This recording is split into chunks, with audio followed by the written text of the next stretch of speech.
Hello and welcome to my studio. In this video I'm going to show you how I made this picture.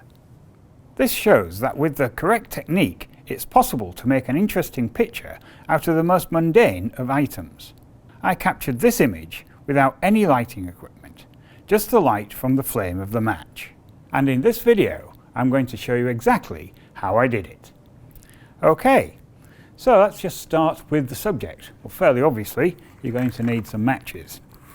So here I have some safety matches, and I'm going to use this retort stand to hold the match in about the right sort of place to take a picture of it. This will give me repeatability, and one of the things that you're going to need to do this type of photography, because there's quite a lot of randomness in it, is to make it as repeatable as possible. Okay, so I'm just going to clamp the match in the end of the stand, something like that. And that's our subject, and it's also our lighting equipment. Don't need anything else, just the light from the match should make this work. Okay, so the next thing to do would be to have a look at the camera. So I'm going to be using this full frame digital SLR with a 24-70 zoom lens on the front of it, and I've also put in here a 25mm extension tube. This will allow me to focus closer so that I can fill the frame more with the image of the match. Okay, and the camera is tethered into Capture One software, so it's easy to see the results as we go along. Now I'm going to be using a relatively slow shutter speed, so I'm going to need to put the camera on a tripod. So I'm just going to use this tripod, pop this down here. I'm just going to put this just on the edge of the table like this. And then we'll pop the camera on top of the tripod, like so. Now the whole thing will need to be lined up. So in order to do that, I'm just going to look through the viewfinder. Okay, so the first thing I'm going to do is I'll just zoom that in all the way to the 70mm end on the lens. We'll see if we can adjust the focus to get it anywhere close. Something like that. And now I can compose the picture just by putting the match in the right place in the viewfinder. About there should do it. Just refocus that. There. Okay. So now with that done, what I can do is turn the camera on, and the software should recognize the camera. Like so. And you can see on the software here that these are the settings that's on the camera at the moment. So it's in full manual mode. The shutter speed is 1/250th of a second, 100 ISO at f8. So if I just grab an image with those settings, just using the normal house lights, we'll see what sort of an image we get. There you go. Rather unsurprisingly, we haven't got very much of an image at all. Now, the light that you're going to get from a match isn't going to be very much. So I'm going to need to increase the exposure. So what I'm going to do is take the shutter speed from 1/250th, and initially I'll just take that down to about 1/30th of a second. We'll try that. And I'll just grab another image. Now we're starting to see an image of a match which is illuminated from the house lights. But I still don't think that will be quite enough yet. So let's just take that down a little bit more. And I'll take that down to 1/15th of a second, which is another stop really. Okay, so at these settings then, we're starting to get a bit of an image.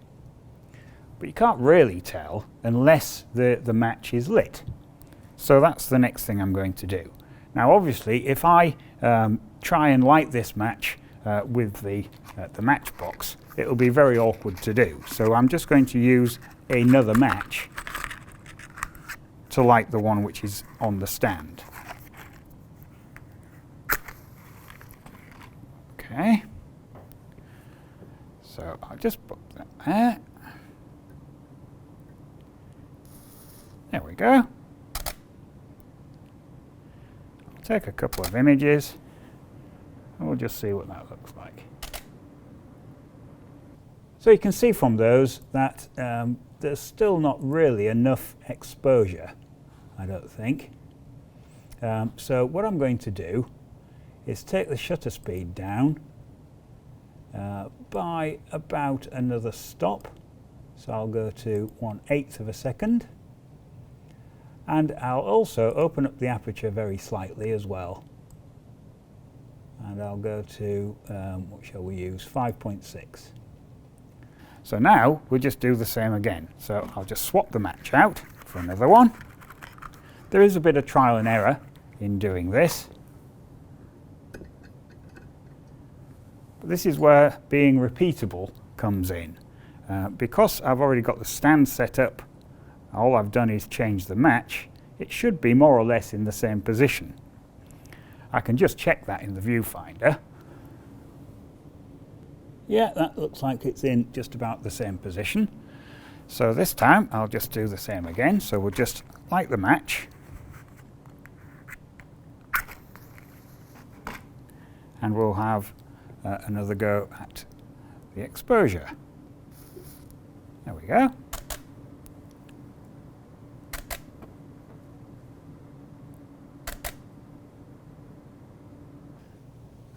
So we can just assess those. Yeah, and I think the exposure on the flame is pretty good. It's much better than what we had before. Not forgetting that this is all with the lights on. So if you're doing this in a normal sort of room and not a studio, you're going to get more influence from the background. You can see that in the image that I've got here, there are various highlights and things from the background which are distracting from the picture itself.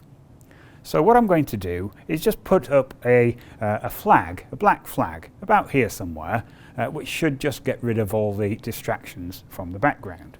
And the way I'm going to do that is just use one of these C stands, like this. Just put the arm up, bring that up a little, out there somewhere.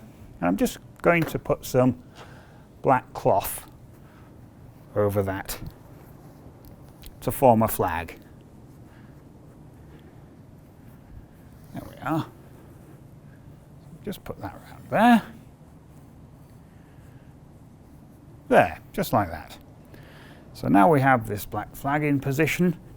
Not sure it's in quite the right place yet, but we'll just have, yet again, I'll just have a little look through the viewfinder.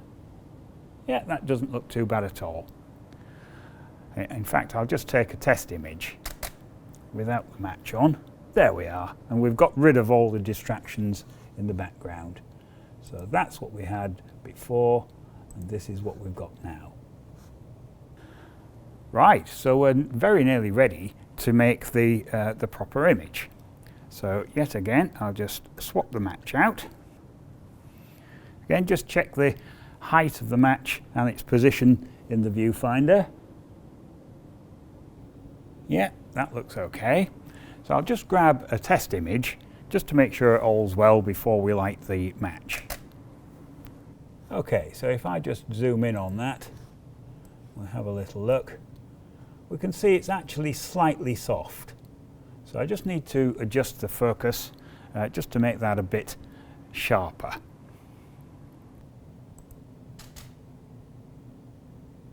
There we go, that seems to have worked okay. Right, so in the original image you could see that the flame was all pushed over to one side and looked quite dynamic. Now that effect was achieved by using something else other than a match to light the match that we're actually taking a picture of.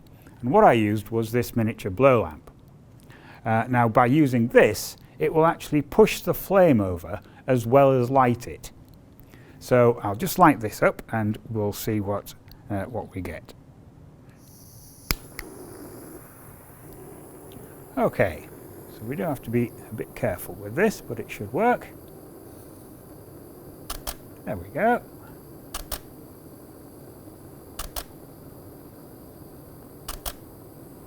I'll just take a few images. Like that.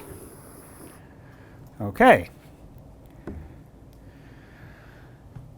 And we'll just review what I've got. I'll just change the view back to 100%.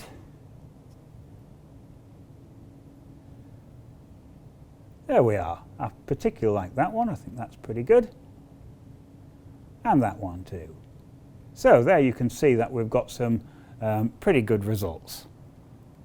So it just remains to go into Photoshop and do the bare minimum of post-production to finish off the image. Okay, so here we are in Photoshop, and I've loaded up 3 of the variants that we captured earlier. So I have this one. This is looking quite nice. It's blown the flame over to one side. And this one, which I think is probably my favorite at the moment. And finally this one, which is just a variation on the theme. So I think this is the one that I'm going to go forwards with. It has quite a large amount of dynamism and it's caught the side of the match pretty well, I think. Okay, so the first thing I'm going to do is just make a duplicate of the file, and to do that I just go on to the layer here and right click the mouse, ask for a duplicate layer, but I want a new document. And I'm just going to call the document Match. Just click on OK. So here we are. So Photoshop has made me a new document called Match, so I can literally shut down all of the camera originals just to leave me with the new document that I've just made. Okay, so what needs to be done to this? Well, I can see that I've just caught a tiny bit of the blow lamp flame just here. But apart from that, I don't think we need to do anything to it at all. So what I'm going to do, just to get rid of that tiny amount of blow lamp, is I'm just going to sample some of the background, because it's not actually completely black, it's very nearly black. You can tell that by looking at the RGB values up here on the info panel. So as I move the mouse around, you can see that they're not 0. They're 2s and 3s. So to sample that, I'll just use the eyedropper tool, like so, and just sample that background, like so. So with that sample captured, I'm just going to add a new layer, which is this one here, and find a paintbrush, this, and I'm just now going to paint onto that layer the background that I sampled earlier, like that, just to get rid of the small amount of flame from the blow lamp. Okay, so with that done, I think the only other thing to do would be to crop the image down, and that will conclude the editing for this particular picture. So click on the crop tool. I'm using this for video, so I'm using a specific ratio, and I'm just going to reframe that ever so slightly, just to concentrate the image a bit. Something like that.